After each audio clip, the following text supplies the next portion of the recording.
स्वास्थ्य केवल एक सेवा नहीं बल्कि सामाजिक न्याय, मानवीय गरिमा और विकसित राष्ट्र के संकल्प का सबसे सशक्त आधार है। विश्व स्वास्थ्य दिवस 2026 के अवसर पर आज हम बात करेंगे उस महत्वपूर्ण विषय की जो हर नागरिक के जीवन, हर परिवार की सुरक्षा और भारत के भविष्य से सीधे जुड़ा है। नमस्कार, स्वागत है आपका। आप देख रहे हैं संसद टीवी। मैं हूं आपके साथ अमृता चौरसिया। इस वर्ष विश्व स्वास्थ्य संगठन ने संदेश दिया है, together for health stand with science. ये संदेश हमें बताता है कि बेहतर स्वास्थ्य व्यवस्था केवल अस्पतालों और दवाओं से नहीं बल्कि सामूहिक प्रतिबद्धता, वैज्ञानिक सोच और विश्वास से निर्मित होती है। और इसी संदर्भ में वन हेल्थ की अवधारणा रेखांकित होती है कि इंसान, पशु, पर्यावरण और सार्वजनिक स्वास्थ्य सभी एक साझा ताने बाने का हिस्सा हैं। भारत ने पिछले वर्षों में स्वास्थ्य के क्षेत्र में उल्लेखनीय विस्तार और सुधार का एक नया अध्याय लिखा है। Ayushman Arogya Mandir, Ayushman cards, e Sanjeevani, digital platform, affordable treatment access और मेडिकल इंफ्रास्ट्रक्चर में तेजी से सुधार हुआ है। स्वास्थ्य सेवाओं को आम नागरिक तक पहुंचाने की दिशा में नई गति और प्रगति मिली है। और इन्हीं उपलब्धियों, चुनौतियों और आगे की राह पर चर्चा करने के लिए बेहद खास मेहमान इस वक्त संसद टीवी के स्टूडियो में मौजूद हैं। जी हाँ, मेरे साथ हैं माननीय अनुप्रिया पटेल जी। आप राज्य मंत्री हैं स्वास्थ्य एवं परिवार कल्याण, भारत सरकार। मैम, बहुत स्वागत है आपका संसद टीवी में। और विश्व स्वास्थ्य दिवस के मौके पर आपको बहुत सारी शुभकामनाएं भी। इस बार WHO ने जो थीम दी है बड़ी सुंदर है, together for health stand with science. आप इसे भारत के विजन के साथ कैसे जोड़कर देखती हैं? सबसे पहले तो मैं संसद टीवी के माध्यम से सभी हमारे दर्शकों को विश्व स्वास्थ्य दिवस की बहुत ढेर सारी शुभकामनाएं देना चाहती हूँ, क्योंकि बीते 12 वर्षों में प्रधानमंत्री नरेंद्र मोदी जी के नेतृत्व में हमारे स्वास्थ्य की दृष्टि से देश बहुत आगे बढ़ा है, बहुत मजबूत हुआ है। और आज जो इस वर्ष की थीम है, together for health stand with science, Bharat उसके लिए प्रतिबद्ध है। WHO के साथ, दुनिया के साथ मिलकर इस थीम पर लगातार काम कर रहा है और आगे भी करता रहेगा। इसके सीधे सीधे मायने यही हैं कि हमारा जो एक बेहतर स्वास्थ्य सेवा जिसे हम समझते हैं, उसके 3 स्तंभ होते हैं। यानी सबको समान रूप से मिले और एक ऐसी स्वास्थ्य सेवा जिसके पीछे साइंस है, वैज्ञानिक आधार है, और यहाँ तक कि एक ऐसी स्वास्थ्य सेवा जिसमें सारे स्टेक होल्डर्स सब मिलकर एक साथ काम करते हैं। तो पूरे दुनिया को, तमाम देशों को मिलकर एक साथ काम करना है और स्वास्थ्य से जुड़े हुए जितने हितधारक हैं सबको काम करना है एक साथ मिलकर। और जितने भी भारत के अंदर आज जब हम हेल्थ केयर की बात करते हैं तो हम एक science based health care solutions जो हैं उनको अपना रहे हैं। डेटा ड्रिवन हमारी अप्रोच है। यानी अगर आप बीते कुछ वर्षों में भारत सरकार के तमाम डिजिटल इनोवेशंस को देखें या जो तमाम टेक्नोलॉजी के टूल्स हम यूज़ कर रहे हैं, यूविन हो, उसमें हमारा आयुष्मान भारत डिजिटल मिशन हो, या कोविन हो जो हमने कोविड के समय में जिसका उपयोग किया, या इंटीग्रेटेड हेल्थ इंफॉर्मेशन पोर्टल हो, इन सब के माध्यम से हमारी एक ही कोशिश रही है कि जितना बेहतर डेटा हमारे पास होगा उतने बेहतर हमारे जो स्ट्रैटेजीज हैं वो बनेंगे और उतना बेहतर ढंग से साइंस बेस्ड जो सॉल्यूशंस हैं उन्हें हम आम जनता तक पहुंचा पाएंगे और उतने बेहतर परिणाम हमें देखने को मिलेंगे। और इसीलिए स्वास्थ्य की दृष्टि से आज तमाम उपलब्धियां भी भारत लगातार देख रहा है। जी मैम, टेक्नोलॉजी के बढ़ते हुए इस दौर में एक और चुनौती जो सामने आ रही है, ट्रस्ट इन साइंस और मिस इन्फॉर्मेशन। आज के समय में सोशल मीडिया या तमाम प्लेटफॉर्म के माध्यम से इतनी जानकारियां इंटरनेट पर हैं, स्वास्थ्य से जुड़ी हुई जानकारियां जो कई बार आधी अधूरी होती हैं और गलत जानकारी फैलाती हैं। ऐसे में डॉक्टर्स, विज्ञान और जो लोग हैं उनका सही स्वास्थ्य सलाह पर भरोसा कैसे कायम रखा जा सके, इसके लिए कुछ मैकेनिज्म तैयार किया जा सकता है क्या? देखिए, ये आपने बहुत महत्वपूर्ण सवाल उठाया, क्योंकि आज अगर आप देखिए तो बहुत सारे ऐसे विषय हैं कि स्वास्थ्य पर सोशल मीडिया या इंटरनेट के माध्यम से कोई भी व्यक्ति किसी भी प्रकार की भ्रामक जानकारी प्रसारित करने लगता है, बहुत सारी अफवाहें फैलाने लगता है और उससे लोगों के अंदर एक कंफ्यूजन भी पैदा होता है और इसके साथ साथ कई बार एक भय भी व्याप्त हो जाता है। और हमने इसका अनुभव भी किया है। जब कोविड-19 के दौरान हमने अपने स्वदेशी वैक्सीन विकसित किए तो वैक्सीनेशन जब प्रारंभ हुआ इस देश के अंदर तो कई लोगों ने ऐसी भ्रामक जानकारियां फैलाई। अभी कुछ दिनों पहले ही प्रधानमंत्री जी ने एक बहुत ऐतिहासिक कदम उठाया, HPV का वैक्सीन लॉन्च किया, जिससे हमारी बेटियों को सर्वाइकल कैंसर से सुरक्षित रखा जा सके। जी। लेकिन इसमें भी हमने देखा कि कुछ ऐसे संगठित होकर ऐसे अभियान चलते हैं जिसमें भ्रम की स्थिति पैदा की जाती है, वैक्सीन की सुरक्षा को लेकर बहुत सारी अफवाहें फैलाई जाती हैं। मंत्रालय इस किस्म की तमाम प्रयासों को लेकर बहुत जागरूक भी है और निरंतर हमारे पास एक पूरी मैकेनिज्म है जहां हम इसकी निगरानी करते हैं और किसी भी प्रकार की फेक न्यूज अगर फैलाई जाती है तो हम मिथ बस्टिंग भी करते हैं। यानी जो विज्ञान आधारित सही जानकारी होती है, जो प्रमाणित जानकारी होती है, उसे हम सरल भाषा में और समय से अपने आम जनमानस तक पहुंचाते हैं। और इसमें बहुत सारे रिलायबल सोर्सेज जैसे कि हमारे डॉक्टर्स हों या मेडिकल प्रोफेशनल्स हों या एक्सपर्ट्स हों, इन तमाम लोगों को हम शामिल करते हैं, क्योंकि जब वो सीधा संवाद करते हैं, जनता के सवालों का सीधा जवाब देते हैं, तो इससे लोगों के मन में जो आशंकाएं होती हैं या जो भ्रम होता है वो दूर करता है।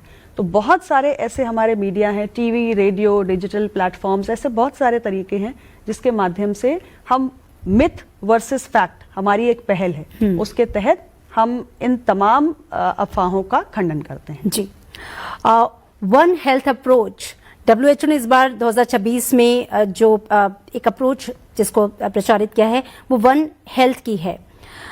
अगर हम भारत के भी संदर्भ में बात करें मैम, चूंकि स्वास्थ्य सिर्फ मनुष्य का स्वास्थ्य नहीं, पूरे इकोसिस्टम का स्वास्थ्य, पर्यावरण का भी, पेड़ पौधों का भी, पशु का भी, तो आप स्वास्थ्य के इस पूरे ताने बाने के इस पूरे रिश्ते को कैसे परिभाषित करेंगे जब हम वन हेल्थ अप्रोच की बात करते हैं? देखिए, वन हेल्थ शब्द जैसा कि आपने कहा कि वन हेल्थ यानी स्वास्थ्य कोई अलग नहीं है, ये एक जुड़ा हुआ विषय है। सबका स्वास्थ्य ही सबकी सुरक्षा है जी। तो चाहे मनुष्य का स्वास्थ्य हो, चाहे पशु पक्षी का हो, या हमारे पेड़ पौधे, जो हमारा पर्यावरण है, इन सब का स्वास्थ्य जो है वो आपस में जुड़ा हुआ है।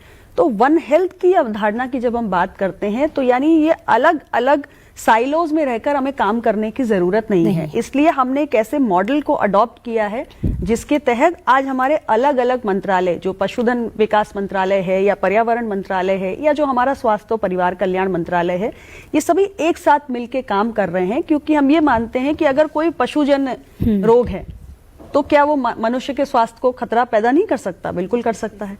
या अगर हमारे पर्यावरण में जलवायु परिवर्तन हो रहा है तो उसके भी हमारे स्वास्थ्य के ऊपर उसका भी प्रभाव पड़ सकता है। तो इसलिए हमने इन सारे मंत्रालयों को एक साथ लाके एक इंटरसेक्टोरल कोलैबोरेशन मॉडल के तहत जितनी भी इनकी प्रयोगशालाएं हैं उनके नेटवर्क को हमने आपस में जोड़ा है। जितना भी इनका डेटा है या जितना भी रिसर्च है, इस सारी चीजों को इंटीग्रेट करके, एकीकृत करके हमारी ये कोशिश है कि ये जो अलग अलग स्फीयर्स हैं, इसमें कहीं भी अगर किसी भी प्रकार का खतरा पैदा होता है तो सभी लोगों को सामूहिक रूप से जानकारी होती है। तो अगर एक भी जगह खतरा पैदा होता है तो उससे हम उसे वहीं खत्म करते हैं ताकि वो अन्य जो हमारे क्षेत्र हैं उस पर किसी प्रकार का कोई प्रभाव ना डाल सके। और इसके लिए सब मिलकर प्रयास करते हैं। तो वन हेल्थ का मॉडल यही है कि हमें पूरी तरीके से अपने पूरे इकोसिस्टम को सुरक्षित रखना है, चाहे हमारे पशु हो, चाहे मनुष्य हो, चाहे पर्यावरण हो, सब स्वस्थ रहेंगे, यही हमारी सोच है। बिल्कुल। मैम, जब हम इंक्लूसिव हेल्थ की बात करते हैं और भारत के संदर्भ में पिछले कुछ वर्षों में हमने देखा है जो हेल्थ का जो मॉडल है वो इंक्लूसिव हेल्थ की तरफ बढ़ रहा है। गांव-गांव तक जो हेल्थ सर्विसेज जो सोची भी नहीं जा सकती थी वो पहुंची हैं। अब हेल्थ डिजिटल प्लेटफॉर्म पे उपलब्ध है, दूरियां कम हुई हैं, एक्सपर्टीज आपके अपने द्वार पे आ पहुंची है। ऐसे में अगर मैं पिछली उपलब्धियों को अगर मैं चाहूं कि आज अब इस प्लेटफॉर्म पे रखें वर्ल्ड हेल्थ डे के माध्यम से, तो वो कौन से स्टेप्स है जो बहुत ज्यादा परिवर्तनकारी रहे हैं? देखिए, जब हमारी सरकार बनी तो हमने सबसे पहला कदम उठाया कि हमने अपनी नई स्वास्थ्य नीति लागू की। और नई स्वास्थ्य नीति में हम यूनिवर्सल हेल्थ कवरेज की बात करते हैं, यानी हमें एक एक नागरिक तक क्वालिटी अफोर्डेबल हेल्थ केयर को पहुंचाना है, सुनिश्चित करना है। और इसके लिए हमारे बहुत सारे कार्यक्रम, जिसमें मैं कुछ नाम लेना चाहूंगी, जैसे हमारे आयुष्मान आरोग्य मंदिर हैं। पूरे देश भर में 1,82,000 से ज्यादा आयुष्मान आरोग्य मंदिरों का नेटवर्क है और किसी भी व्यक्ति के लिए ये फर्स्ट पॉइंट ऑफ कॉन्टैक्ट है। आज इन आयुष्मान आरोग्य मंदिरों में, जहां प्राथमिक स्तर तक लोगों को केवल शायद मैटरनल और चाइल्ड हेल्थ केयर की टीकाकरण की सुविधा मिलती थी, आज यहाँ 12 सर्विसेज का पैकेज मिलता है। एक आम आदमी के लिए 12 जरूरी स्वास्थ्य सेवाएं उसके घर के नजदीक उपलब्ध हैं। इसी प्रकार से आयुष्मान भारत प्रधानमंत्री जन आरोग्य योजना के माध्यम से इस देश के अंदर हमारी आबादी 146 करोड़ है, 62 करोड़ लोगों को हमने 5 लाख रुपए का सुरक्षा कवच प्रदान किया है। इसके आगे बढ़ के देखिए तो हमारे पास एक नेशनल डिजिटल प्लेटफॉर्म है, नेशनल टेलीमेडिसिन नेटवर्क है हमारा, जो ई संजीवनी है। आज उसके माध्यम से हम गांव गांव तक, दूर दराज के इलाकों में बैठे हुए एक आम व्यक्ति को, एक विशेषज्ञ जो काफी दूर बैठा हुआ है, किसी बड़े अस्पताल में, किसी जिला अस्पताल में बैठा हुआ है, मेडिकल कॉलेज में बैठा हुआ है, उससे परामर्श करा पा रहे हैं। इसी प्रकार आप देखिए कि कैसे हमारा जो NHM के तहत हमने एक मुफ्त दवा और मुफ्त जांच की पहल की जी। इसके तहत आज आयुष्मान आरोग्य मंदिर हो, प्राथमिक स्वास्थ्य केंद्र हो, सामुदायिक स्वास्थ्य केंद्र हो या जिला अस्पताल हो, यानी कुछ एसेंशियल ड्रग लिस्ट है, एसेंशियल डायग्नोस्टिक टेस्ट की लिस्ट है, तो जरूरी दवाएं, जरूरी जांच की सुविधाएं ये हर स्तर पर आज आम नागरिक के लिए उपलब्ध हैं। जहां दूर दराज के इलाके हैं, जहां कोई इंफ्रास्ट्रक्चर मौजूद नहीं है, उसके लिए भी हमने राष्ट्रीय स्वास्थ्य मिशन के तहत मोबाइल मेडिकल यूनिट्स के जरिए जनता को स्वास्थ्य की सुविधा पहुंचाने के प्रबंध किए हैं। इसके लिए हम वित्तीय सहायता राज्यों को देते हैं जी। और जन औषधि केंद्र ये सरकार की एक ऐसी क्रांतिकारी पहल है कि आज सस्ते दामों पर क्वालिटी दवा आम नागरिक को उपलब्ध है, यानी उसकी जेब पर खर्च भी कम पड़ रहा है और उसे दवा भी गुणवत्तापूर्ण मिल रही है। तो ये कुछ ऐसे प्रयास हैं जिससे यूनिवर्सल हेल्थ कवरेज का जो हमारा लक्ष्य है, खास तौर से जो गांव में, दूरस्थ इलाकों में हमारे नागरिक रहते हैं, उन तक हमने एक बेहतर स्वास्थ्य व्यवस्था पहुंचाने की कोशिश की जी। मैम, अगर मैं ग्राउंड इम्पैक्ट की बात करूं, आयुष्मान भारत और आयुष्मान आरोग्य मंदिर का जिक्र करना बहुत जरूरी होगा। निश्चित रूप से ये दुनिया की सबसे बड़ी जो है स्वास्थ्य स्कीम है। इन योजनाओं में गांव में, परिवारों में, आम लोगों में, दूर दराज के इलाकों में रहने वाले लोगों के जीवन में किस तरीके से बदलाव लेकर ये योजना जो है वो आई है, मैं चाहूंगी अगर आप कुछ आंकड़ों के माध्यम से भी बताएं, क्योंकि इसे वर्ल्ड की सबसे बेहतरीन स्कीम्स में से माना गया है। देखिए, आयुष्मान भारत प्रधानमंत्री जन आरोग्य योजना, आपने सही कहा कि दुनिया की सबसे बड़ी हेल्थ इंश्योरेंस स्कीम है और 62 करोड़ लोगों को हम, इसमें हमारे बुजुर्ग भी शामिल हैं 70 वर्ष से अधिक आयु के, इसमें हमारी आशा आंगनवाड़ी कार्यकर्ता भी शामिल हैं, इसमें गिग वर्कर्स भी शामिल हैं और इसमें जो सबसे निचली हमारी 40% गरीब आबादी है वो भी शामिल है। और ये इस सुविधा में जो हम आयुष्मान कार्ड बना रहे हैं, अभी तक की प्रगति ये है कि 44 करोड़ से ज्यादा लोगों के कार्ड बनाए जा चुके हैं जी।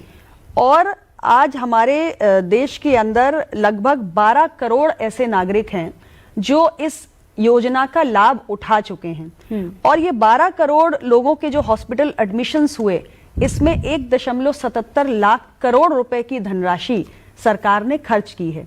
यानी पहले ऐसा होता था कि एक आम व्यक्ति है जो निम्न मध्यम वर्ग से है या मध्यम वर्ग से है, अगर बीमारी हो जाती है तो इलाज को टालता था।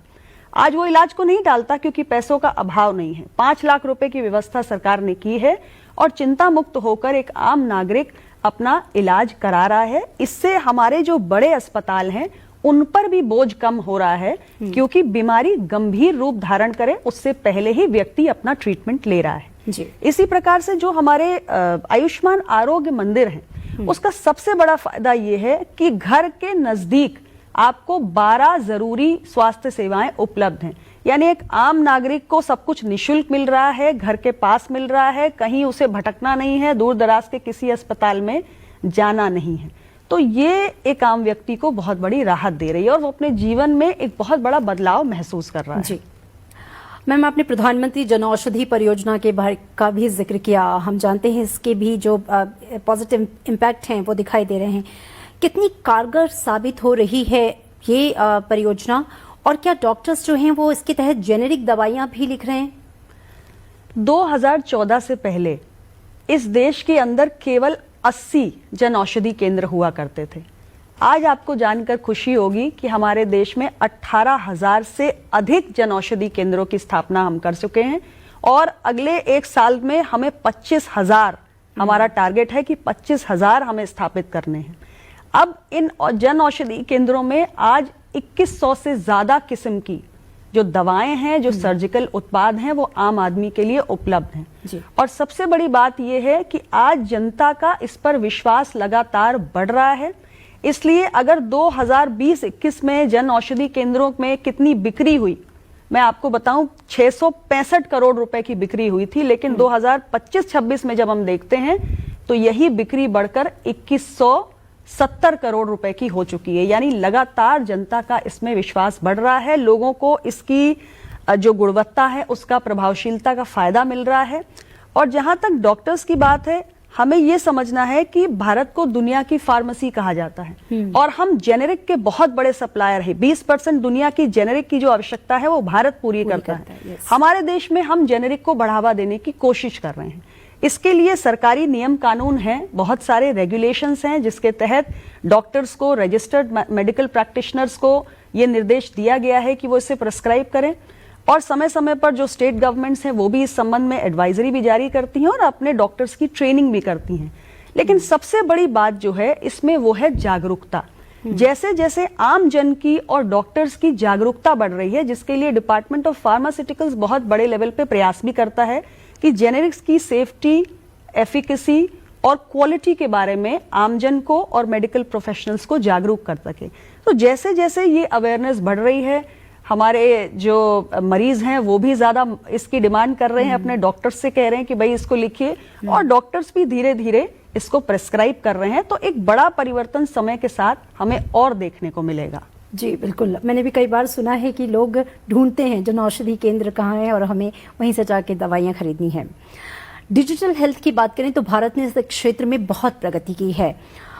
ई संजीवनी हो या फिर टेलीमेडिसिन प्लेटफॉर्म हो, इन दोनों ही प्लेटफॉर्म्स ने लोगों को स्वास्थ्य सुविधाएं उनके द्वार तक, उनके घर तक, उनके ही करीब लाने में कितनी बड़ी भूमिका निभाई है।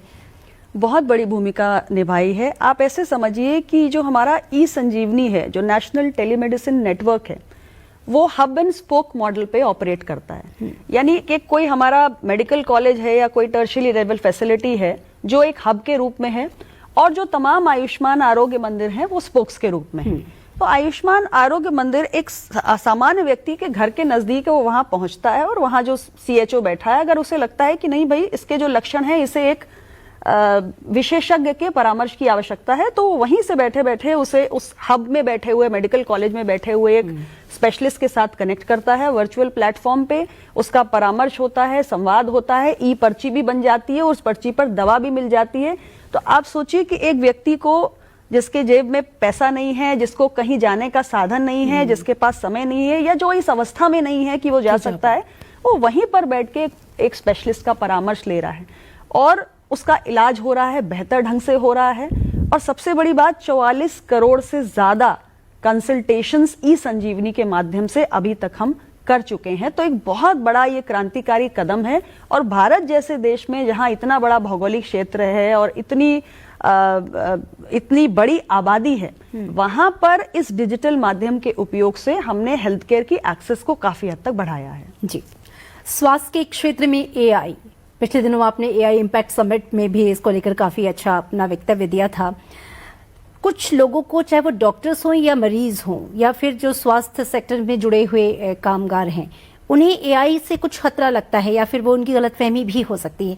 लेकिन मैं आपसे यहाँ समझना चाहूंगी AI हेल्थ सेक्टर में कितना कारगर है।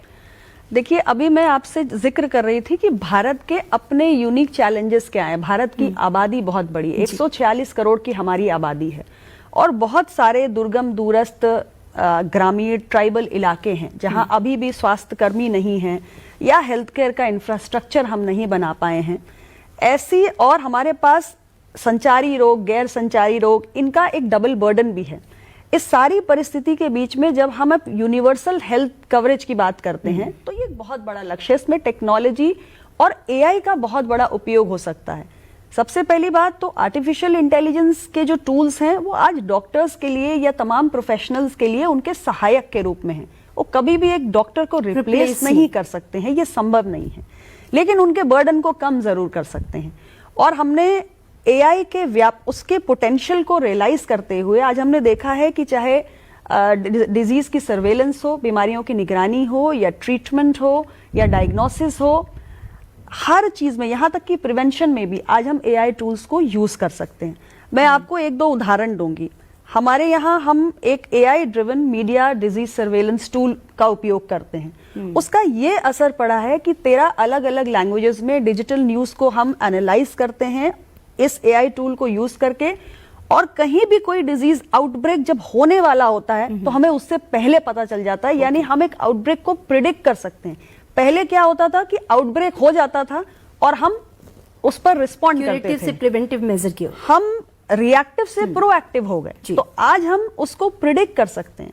हमारा जो टीबी अभियान चल रहा है, क्योंकि हमने टीबी मुक्त भारत के लिए संकल्प लिया है, उसमें भी हमने AI driven hand held x-rays का यूज किया, कॉफ अगेंस्ट टीबी जैसे टूल्स का यूज किया, तो ज्यादा से ज्यादा मरीजों की हम पहचान कर पा रहे हैं। और हमारे इस अभियान को भी एआई के उपयोग से बहुत बड़ी ताकत मिल रही है। जी मैम, एक और सवाल मेरा आपसे ये होगा कि जो भारत की अप्रोच है कि क्यूरेटिव से पहले हम प्रिवेंटिव मेजर्स की ओर, वो हमारी अप्रोच होनी चाहिए स्वास्थ्य के क्षेत्र में, इसको मैं चाहूंगी थोड़ा सा आप डिफाइन करें।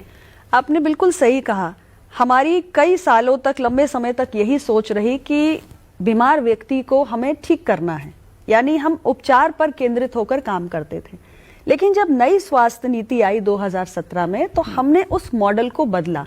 हमने कहा कि हम क्यूरेटिव मॉडल से कॉम्प्रिहेंसिव मॉडल की तरफ बढ़ते हैं, और जब हम कॉम्प्रिहेंसिव मॉडल की बात करते हैं तो उसमें सबसे पहला होता है प्रिवेंटिव, फिर प्रोमोटिव, क्यूरेटिव, पैलिएटिव, रिहैबिलिटेटिव। तो यानी बीमारी के उपचार से पहले बीमारी की रोकथाम है, और इसलिए भारत सरकार आज रोकथाम पर बहुत सारे काम कर रही है, और प्रिवेंटिव हेल्थ केयर की दिशा में हम बहुत तेजी से आगे बढ़े हैं। मैं आपको एक इसमें उदाहरण भी देना चाहूंगी। जैसे हम आयुष्मान आरोग्य मंदिर है, आज आयुष्मान आरोग्य मंदिर में हम 30 वर्ष के हर नागरिक की जांच कर रहे हैं for diabetes, for blood hypertension and for 3 types of common cancer, जिसमें ओरल कैंसर है, ब्रेस्ट कैंसर है, सर्विक्स कैंसर है। तो ये इसीलिए हम कर रहे हैं कि ये एक प्रिवेंटिव मेजर है कि पहले से अगर हम समय रहते जांच कर लेंगे तो हम बहुत हद तक इन बीमारियों के बर्डन को कम कर सकते हैं। या जो हम यूनिवर्सल इम्यूनाइजेशन प्रोग्राम चलाते हैं, आज उस कार्यक्रम के जरिए ये एक प्रिवेंटिव अप्रोच है, यानी वैक्सीन प्रिवेंटेबल बीमारियों को हम टीकाकरण के माध्यम से रोकते हैं, और हमारा प्रोग्राम बहुत सक्सेसफुल है। और मुझे खुशी होती है ये कहते हुए कि आज हमारा जो फुल इम्यूनाइजेशन कवरेज है वो 98.4% बढ़ गया है, और हमारे यहाँ जो 0 डोज बच्चे हैं वो आज 2023 में 0.11% हुआ करते थे, आज घटकर 0.06% तक पहुंच गए हैं। जी बिल्कुल, निश्चित रूप से एक बड़ी उपलब्धि है। अगर मैं एक चुनौती की भी बात करूं, जो कि हम स्वास्थ्य के क्षेत्र में देख रहे हैं, भारत जैसे विशाल और विविध देश में एक बड़ी चुनौती बन के आ रहा है डॉक्टरों की उपलब्धता, और जो स्किल्ड हैं उनकी भी उपलब्धता। ऐसे में बीते 12 वर्षों में क्या आप इसमें कुछ बदलाव देखती हैं, या उसके लिए भी क्या कुछ मैकेनिज्म तैयार किया जा रहा है? क्योंकि बहुत बड़ा बदलाव हुआ है, बहुत बड़ा परिवर्तन हमारी सरकार ने बीते 12 वर्षों में किया है। आप देखिए, मैन पावर की जहां तक बात है, हमने मेडिकल कॉलेजेस लगातार इस देश के कोने कोने में बनाए। 2014 से पहले 387 हुआ करते थे, आज बढ़कर 818 हो चुके हैं। गवर्नमेंट मेडिकल कॉलेजेस 157 बनकर तैयार हैं। जहां जहां हमने मेडिकल कॉलेज बनाया वहां वहां हम नर्सिंग कॉलेज भी बना रहे हैं, यानी हमारे पास डॉक्टर्स के साथ नर्सेज भी तैयार हों। यूजी की, अंडर ग्रेजुएट की, एमबीबीएस की सीट जो थी केवल 51,000 हुआ करती थी, हमारी सरकार ने इतने वर्षों में बढ़ाकर 1,29,000 कर दी। पोस्ट ग्रेजुएट की सीटों को बढ़ाकर हमने 31,000 से आज उसको 85,000 पे पहुंचा दिया। यहां तक कि जो 23 नए all India institute of medical sciences हमने बनाए, उसके माध्यम से भी आज हमें नए डॉक्टर्स और विशेषज्ञ डॉक्टर्स मिलेंगे। और अभी आपने बजट में घोषणा सुनी थी, आने वाले समय में हम 1 lakh allied health care professionals तैयार करेंगे और 1.5 lakh multi skilled care givers तैयार करेंगे। तो ये लगातार जो हेल्थ की मैन पावर है वो बढ़ाने के लिए बीते वर्षों में, 12 वर्षों में बहुत काम हुआ है, और आने वाले समय में हमारे पास डॉक्टर्स हों, विशेषज्ञ डॉक्टर्स हों, नर्सेज हों, अलाइड हेल्थ केयर प्रोफेशनल्स हों, केयर गिवर्स हों, इन सब की एक पूरी फौज तैयार होगी जो भारत की आने वाली आवश्यकताओं की पूर्ति करेगी। जी, एक और चुनौती है लाइफस्टाइल डिजीज, जो कि हम देख रहे हैं समय देश में काफी तेजी से लोगों के बीच में बढ़ रही है।